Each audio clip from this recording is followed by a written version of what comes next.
Bonjour à toutes et à tous. Alors aujourd'hui on va mettre un petit peu de musique. Alors on met de la musique relaxante aujourd'hui, hein, parce qu'il faut rester zen. Il faut pas s'énerver. Tout va se faire dans le calme. Hein. Donc alors aujourd'hui c'est un mini show publicitaire. Publicitaire pour ça. C'est le magazine Nexus. C'est un magazine national qui est distribué, écoutez bien, dans tous les kiosques de France et de Navarre, et dans tous les kiosques où il y a des magazines français dans le monde entier. C'est énorme. Et pour la première fois dans l'histoire de l'humanité, dans l'histoire de la monnaie, un magazine grand public fait un dossier complet sur l'initiative Monnaie Pleine en Suisse et sur la création monétaire en général. Alors c'est génial. Alors j'ai été interviewé, c'est pour ça que je vous en parle, c'est parce que je dis des trucs dans le journal, je cause dans le journal.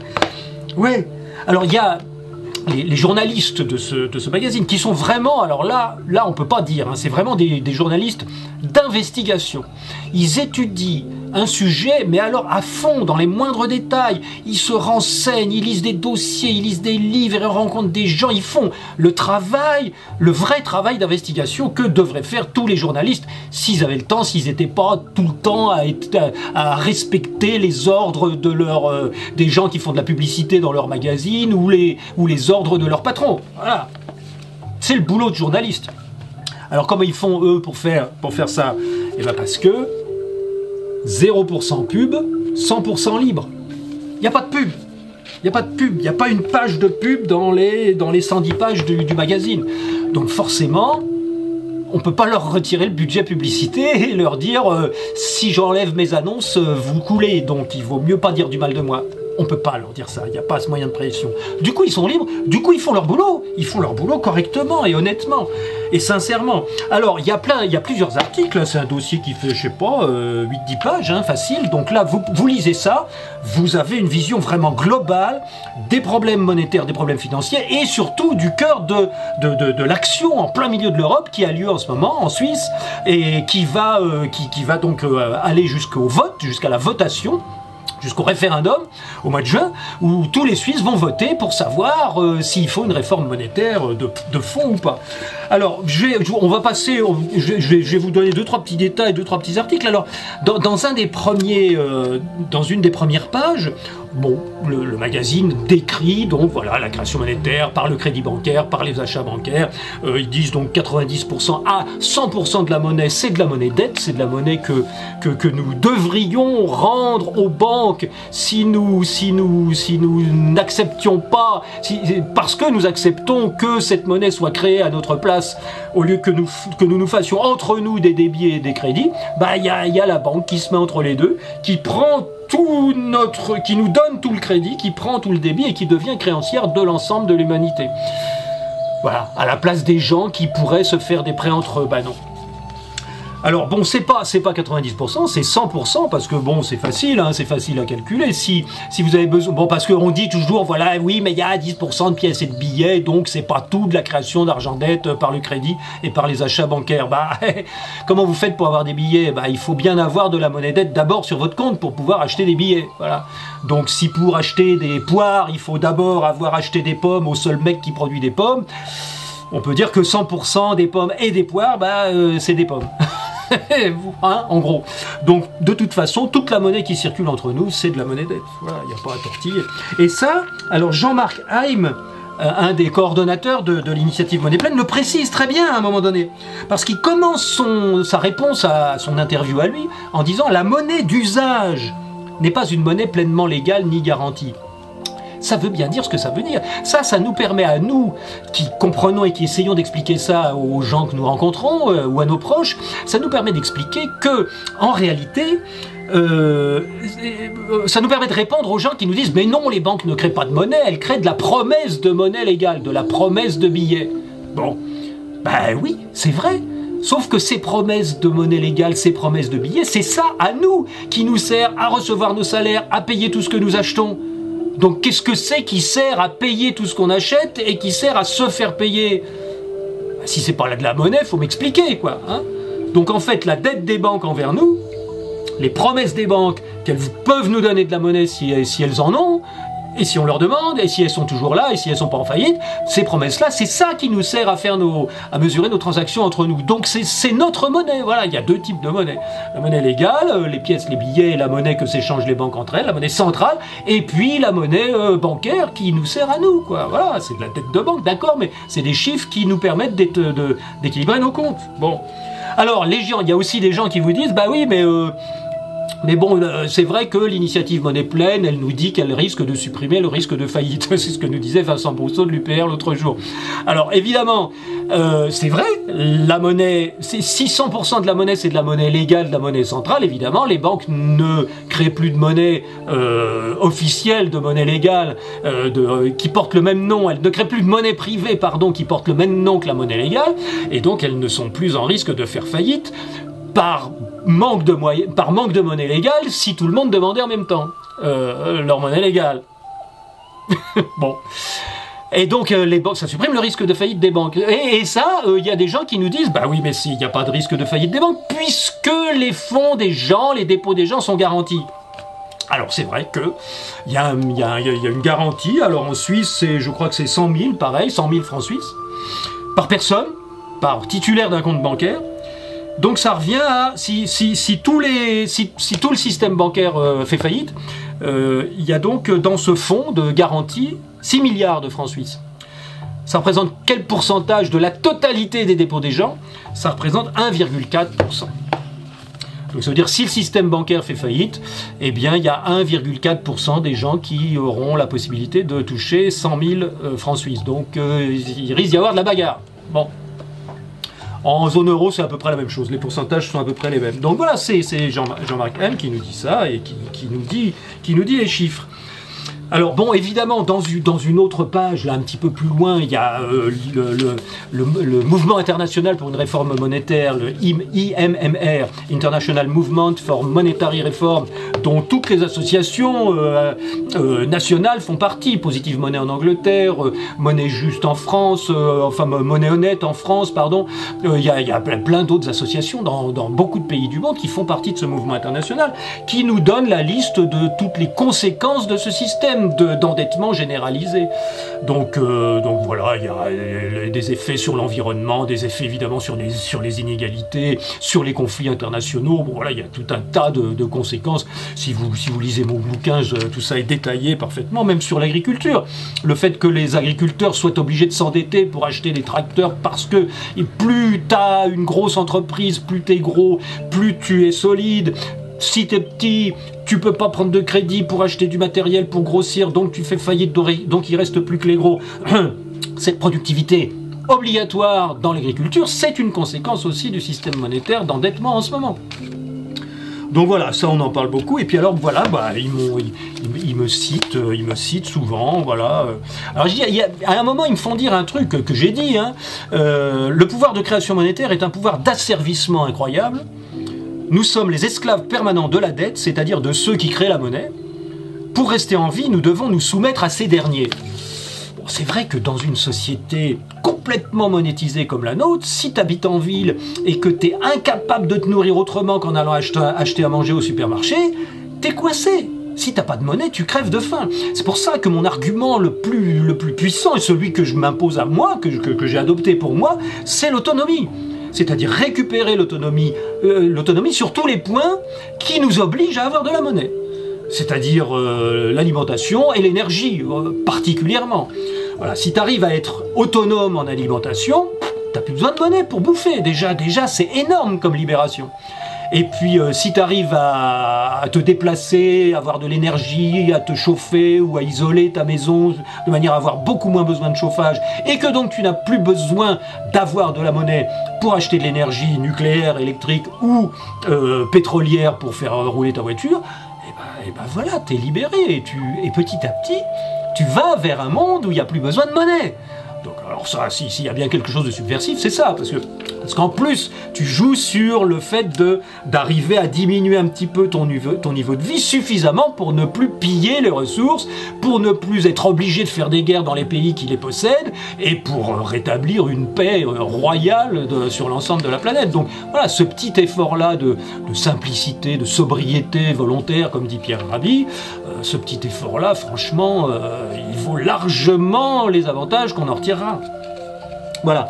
Donc ça c'est, donc voilà, c'était juste pour modérer un petit peu la petite phrase où je dis pour rester en vie, nous devons nous soumettre à ceux qui créent la monnaie. Bon, c'est vrai, mais nous pouvons évoluer pour réussir à échapper à ce piège.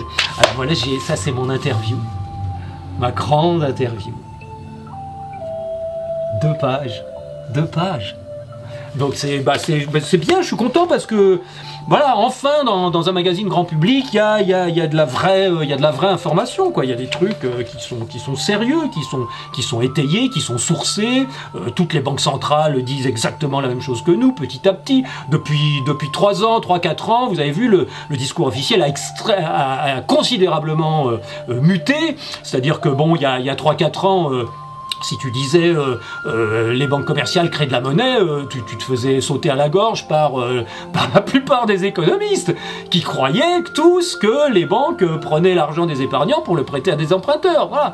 Donc maintenant ça a complètement changé. Maintenant le discours officiel c'est oui bon c'est vrai les banques créent de la monnaie quand elles font un crédit. Enfin bon elles créent pas vraiment de la monnaie, elles créent des promesses de monnaie. Donc faut pas dire ça. La monnaie c'est la banque centrale qui la crée, blablabla. Et puis non, quand même, bon, c'est vrai, les banques créent des moyens de paiement, du pouvoir d'achat, du nouveau crédit, mais c'est très bien comme ça. C'est comme ça qu'il faut que ça soit. Il faut bien que l'argent vienne de quelque part et qu'il soit distribué de manière compétente et intelligente. Alors je t'embobine avec tout ça. Et puis alors, si on réforme ce système-là, tout va s'écrouler. Hein. La Suisse va s'écrouler, l'économie de la Suisse va s'écrouler, les gens vont se précipiter sur l'euro et sur le dollar et abandonner le franc suisse, évidemment, puisque le franc suisse, le faux franc suisse de la création monétaire des banques n'existera plus, ce sera plus que du vrai franc suisse, monnaie légale créée uniquement par la Banque centrale avec la garantie de la Confédération. Donc ça change un petit peu la donne. Je pense que le problème, ça va être que tout le monde va se précipiter sur le franc suisse. C'est plutôt ça, plutôt que le franc suisse qui s'écroule.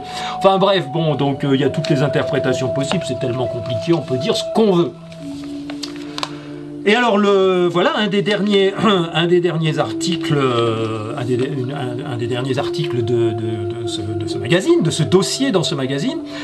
Ah, il y a un petit peu complotiste quand même, un petit peu parce qu'il y a un moment, est-ce que l'article pose la question, il donne pas la réponse. Vous allez voir, la réponse est très très intéressante d'ailleurs, elle est très très très fine, très subtile. Alors, les institutions suisses, malgré leur réputation, vont-elles oser interférer avec la toute puissante finance mondiale? C'est vrai qu'interférer avec la toute puissante finance mondiale, il y a des fois, ça rigole pas. Hein, bon, moi je vous le dis comme ça entre nous parce que personne n'écoute, mais j'ai eu des coups de fil anonymes à 9h30 du soir. Hein. Bon, pourtant, Dieu sait que je suis pas révolutionnaire. Bon. Alors, il continue en disant, tiens, tenter de reprendre le contrôle de la monnaie peut être risqué tant d'un point de vue géopolitique qu'individuel. Et là, complot, attention. Les présidents américains victimes de tentatives d'assassinat ou assassinés n'avaient-ils pas affiché leur opposition à cette mainmise privée sur la création monétaire, hein? Quelles étaient les velléités monétaires des pays qui ont basculé dans les guerres et le chaos ces dernières décennies, Quelle est la situation de ceux qui résistent encore, tiens, comme l'Iran ou Cuba, hein? Bon. Et là, la petite phrase, c'est génial. Bon. À chacun d'y voir un lien ou une coïncidence. Voilà. Moi, je suis un théoricien de la coïncidence. Hein. Moi, je ne suis pas un complotiste. Je pense que tout arrive par hasard, simultanément, et que voilà, il y a des gens qui proposent des changements monétaires ou qui veulent conserver leur système monétaire de création par l'État, par exemple, ou par une banque centrale. Et puis, par coïncidence, les États-Unis les envahissent. Mais bon, ça ne veut pas dire que c'est cause et effet, hein. Non, ça ne veut rien dire du tout. Et voilà, et puis on termine avec donc que cette initiative Monnaie Pleine, là, son point essentiel, c'est de mettre sous les projecteurs une revendication citoyenne universelle et de confronter cette revendication au jeu du pouvoir. C'est vrai que là... Alors la conclusion de Marie-Elsa Salsili, donc la journaliste qui a vraiment porté ce dossier sur ses épaules, c'est de... Elle me donne la parole un petit peu à la fin et je dis, en fait, vous savez, j'enfourche mon dada. Nous n'avons pas besoin de louer des unités de compte, de simples chiffres, pour tenir une comptabilité mutuelle de nos échanges économiques. Voilà, ça veut dire, c'est ce que je dis souvent, on pourrait bien se débrouiller tout seul avec des petits carnets, avec un petit logiciel. Je te donne ça, tu comptes tant, je compte tant, voilà, je t'ai donné un truc, donc j'ai un truc en moins, t'as un truc en plus. On tient notre compta, on sait où on en est les uns par rapport aux autres, même si on se revoit pas, on sait qu'on peut recevoir quelque chose de la communauté, ou si j'ai reçu, je sais que je dois à un moment donné redonner quelque chose. Voilà, pour garder l'équilibre entre nous. C'est tout.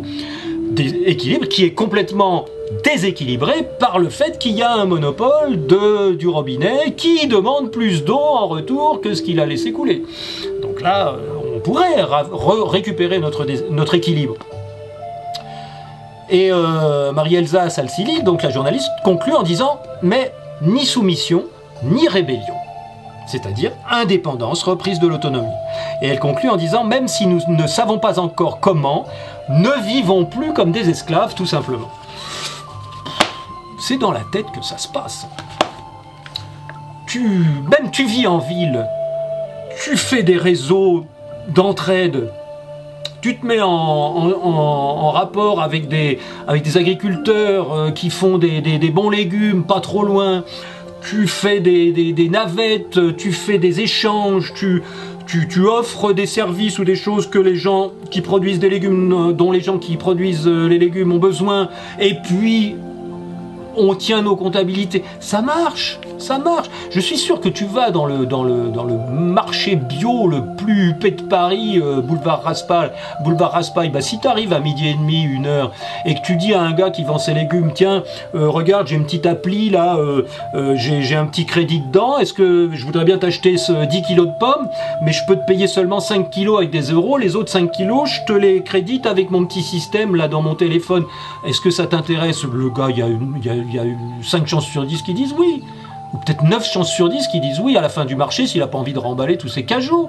Donc, ça marche. Et il va vous dire, oh, fais voir, qu'est-ce que c'est ton truc là? Bah regarde, c'est une petite appli, tu la télécharges et puis tu reçois un crédit tous les mois et puis tu peux participer à des financements participatifs. Il y a des listes de projets et puis en plus, comme moi je t'ai acheté un truc, bah tu pourras acheter un truc à ton tour avec ta balance.